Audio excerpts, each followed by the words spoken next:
Bonjour à tous, on se retrouve pour l'analyse du Quintet qui va se dérouler ce vendredi 19 août sur l'hippodrome de Pornichet.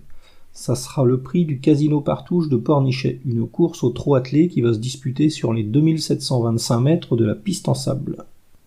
Dans cette épreuve, mon favori sera Ekeruelo, le numéro 7. C'est un représentant de l'entraînement de Fabrice Liercier qui a pas mal de qualité, mais c'est pas un cheval qui est toujours très facile à driver. Il peut se mettre au galop à n'importe quel moment. Ça a d'ailleurs été le cas la dernière fois là, dans un quintet à Cabourg.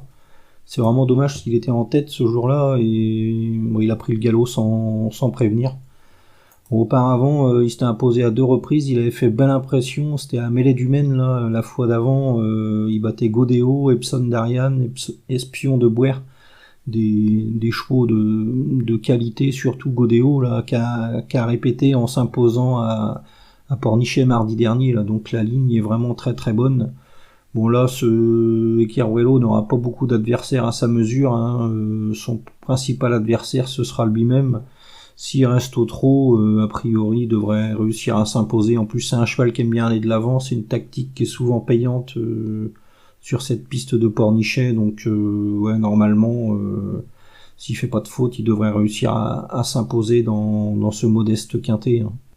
Derrière cet épouvantail, on va se méfier de Frisson d'amour, le numéro 13. C'est un représentant de l'entraînement de Guillaume Jouve qui vient de prouver sa forme la dernière fois là, en s'imposant au Sable d'Olonne. Il a bien gagné ce jour-là.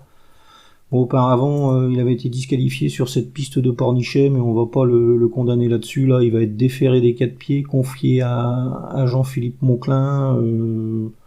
Normalement, c'est un cheval qui devrait participer à l'arrivée de ce quintet, hein. Il est capable d'aller de l'avant en plus. C'est une tactique qui est souvent payante. S'il démarre bien et qu'il se retrouve non loin des chevaux de tête, ouais, a priori, c'est un cheval qui devrait réussir à prendre une place parmi les 5 premiers dans ce modeste quintet, hein. Il n'y aura pas que des foudres de guerre dans cette épreuve et ouais, normalement, c'est une base assez solide, on va dire. On va se méfier ensuite de Faustine Ney, le numéro 6. C'est une représentante de l'entraînement de Christophe Henry qui a un peu de qualité. Bon, elle n'est pas toujours facile à driver. La dernière fois, elle s'est mise au galop sur cet hippodrome de Pornichet, mais elle a joué de malchance. On va pas la condamner là-dessus. Auparavant, elle a éprouvé sa forme au Sable d'Olonne. Terminé 2e derrière Frisson d'amour, le pensionnaire de Guillaume Jouve, là, qui aura une super chance. Donc, a priori, si on la juge là-dessus, c'est une jument qui a la pointure d'un lot comme celui-ci. Bon, il faudra que tout se passe bien. Elle n'a pas les moyens de faire le tour des autres, mais c'est une jument qui a déjà figuré à l'arrivée dans des lots intéressants, notamment à Vincennes. Donc là, si tout se passe bien, elle devrait logiquement réussir à se mettre en évidence. Il faudra que Florian Desmigneux la drive au mieux. Ça, c'est peut-être pas gagné, mais ouais, si tout se passe bien, ça devrait passer pour une place à Bellecote. Ensuite, on va se méfier de Faust Ludois. C'est un cheval qui avait pas démérité à Vichy. Ensuite, son entraîneur l'a mis au repos afin de le soigner. Et là, il vient d'effectuer une rentrée avec ses fers en province sur l'herbe. Donc, c'est certainement un quintet qui a été préparé avec soin. Le cheval va se présenter en bonne forme normalement. Il sera déféré des 4 pieds cette fois-ci. Si Stéphane Bourlier le mène au mieux, pourquoi pas une bonne performance, hein. C'est un cheval qui est assez régulier dans l'ensemble. Ouais, s'il fournit sa valeur, il devrait prendre une place dans cette épreuve. Ensuite, c'est un peu plus touffu, il y a beaucoup de chevaux qui ont moyen de prendre une place, ça va être une question de déroulement de course.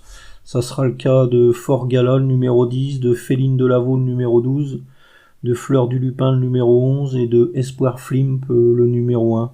C'est des chevaux qui ont vraiment aucune marge, qui devront raser les murs, et si ça se passe bien, ouais, 4e, 5e place, ça semble dans leur corde, on va dire.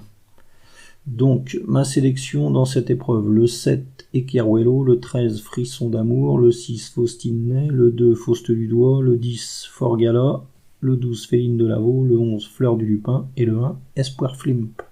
En chiffres, 7, 13, 6, 2, 10, 12, 11 et As. Voilà, bon jeu à tous, et à demain.